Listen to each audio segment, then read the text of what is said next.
1,75,000 राम भक्तों की शहादत के बाद, 1,75,000 लोगों की वीर गति के बाद, कुर्बानी के बाद, 492 साल की लंबी लड़ाई के बाद, 70 धर्म युद्धों के बाद राम मंदिर की स्थापना अयोध्या में हुई है। मैं आप सबको बधाई भी देता हूं और जो लोग इस पे किंतु परंतु हमारे लोग करते हैं, मैं उनको भी आग्रह करता हूं, हमें सबके धर्मों का सम्मान करते हुए हिंदू धर्म को, राम भक्तों को बधाई देनी चाहिए। और मैं आपको बताना चाहता हूं, ये कोई लड़ाई आसान नहीं थी।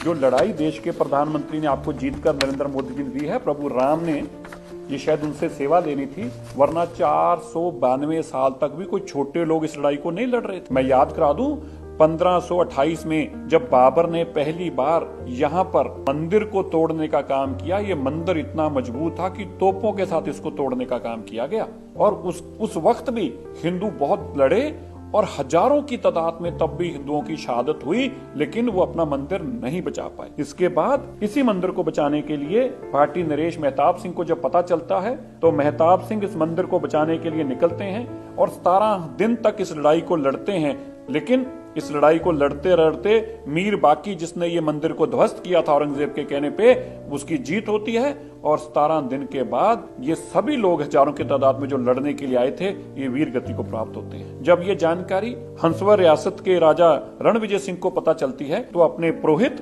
देवीनंद पांडे को भेजते हैं 70,000 सेना के साथ। 70,000 लोग फिर लड़ने आते हैं राम मंदिर को बचाने के लिए, लेकिन 70 के 70,000 लोग लड़ते लड़ते लड़ते लड़ते वीर गति को प्राप्त हो गए, मंदिर को नहीं बचा पाए। लेकिन जब राजा रणविजय सिंह को इस बात की जानकारी मिलती है, तो वो फिर खुद राज सिंहासन छोड़कर अपनी धर्मपत्नी रानी को राज देकर 25,000 लोगों की सेना लेकर निकलते हैं और वह भी कई दिनों तक इस लड़ाई को लड़ते हैं। लेकिन वह भी इस लड़ाई को लड़ते लड़ते 25,000 की सेना के साथ वीर गति को प्राप्त हो गए। इसके बाद जब उनकी रानी को यह बात पता चलती है, तो महारानी जो कि जय कुंवर थी, जय कुंवर रानी भी निकलती है और अपने साथ स्वामी महेश्वरानंद को लेती है, जो उस वक्त के बहुत बड़े स्वामी थे। वो संतों महंतों की, राम सेवकों की बहुत बड़ी टोली इकट्ठी करते हैं और इस लड़ाई को लगातार लड़ते हैं और इतनी लंबी लड़ाई लड़ी जाती है, महीनों तक ये लड़ाई लड़ी जाती है।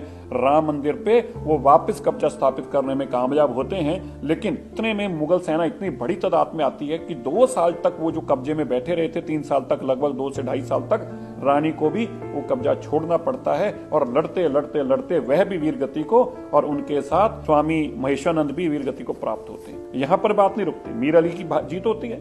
इसके बाद अकबर का जमाना आ जाता है। अकबर ने बीरबल के कहने पे, और आपने नाम तो सुना है, एक बहुत बड़ा नाम हम सब लोगों को सुनते रहे हैं, टोडरमल जी का। टोडरमल जैन जो बहुत बड़े व्यापारी थे अकबर के समय में भी, उनके कहने पर यहाँ पे एक मंदिर की स्थापना की जाती है कि मस्जिद के साथ एक छोटा मंदिर बना दिया जाए और ये मंदिर चलता रहता है। और इसके बाद ये मंदिर इसी तरह चलते चलते समा आ जाता है शाहजहां का। शाहजहां भी इस मंदिर को इसी तरह रहने देते हैं और इसकी पूजा होने देते हैं। लेकिन जब औरंगजेब का समय आता है, तो औरंगजेब अपने सिपाहसलार जाबाज खान को मंदिर को नष्ट करने के लिए फिर से भेजते हैं और अयोध्या में फिर से परशुराम मठ के लोगों के साथ ये लंबी लड़ाई चलती है। लेकिन इस लड़ाई में जाबाज खान को मार दिया जाता है। औरंगजेब को जब पता चलता है 1664 में, औरंगजेब फिर से अपनी एक बहुत बड़ी सेना भेजता है और इस मंदिर के चबूतरे को गिरा दिया जाता है और मंदिर को ध्वस्त किया जाता है।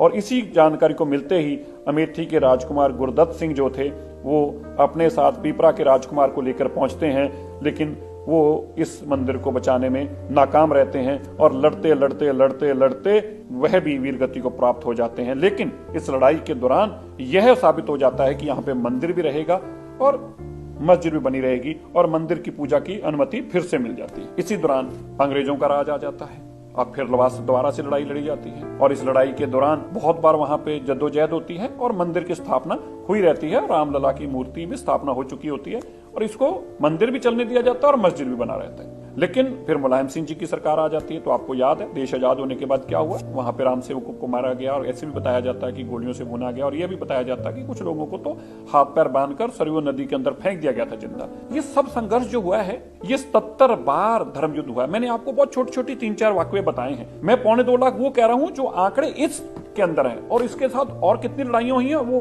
बहुत सारी डॉक्यूमेंटेड है और सुप्रीम कोर्ट में है और ऐसी किताबों के अंदर जो ब्रिटिशर्स वेले से लेकर औरंगजेब के वक्त से लेकर अकबर के वक्त से लेकर सब कुछ रिकॉर्डेड डेटा है। तो मैं आपको ये बताना चाहता हूं, ये कोई आसान चीज नहीं थी। ये मोदी जी ने आपको करके दे दिया, इसलिए आपको शायद छोटा लग रहा है, लेकिन 492 साल की तपस्या है। लाखों लोगों की खून और शहादत है वहां पर। और इतनी लड़ाई लड़ने के बाद ये राम मंदिर की स्थापना होती है। मैं सबसे आग्रह करना चाहता हूं, हमें सब लोगों का धर्मों का सम्मान करना चाहिए। हमें अपना धर्म जैसे अच्छा लगता है, इसी तरह सबको अपना अपना धर्म अच्छा लगता है। हमें उनको भी राम मंदिर की बधाई भी देनी चाहिए और इस तरह का किंतु परंतु नहीं करना चाहिए। इसलिए ये लड़ाई भी बहुत लंबी थी और इस लड़ाई को लड़ते लड़ते लड़ते ये प्रभु राम की कृपा मोदी जी पर हुई है कि उन्होंने उनको सेवा दी और ये सेवा उनसे ली। और ये 492 साल की लड़ाई, 77 से ज्यादा जो धर्म युद्ध लड़े गए, 2.25 लाख से लोग ज्यादा मारे गए और ये तपस्या करते करते करते अंत में जाकर ये प्रभु राम जी का वहां मंदिर बनता है और प्रभु राम जी की प्राण प्रतिष्ठा होती है, जिसके लिए मैं आप सबको बधाई देता हूं। और जरूर इस वीडियो को आगे भी शेयर कीजिएगा।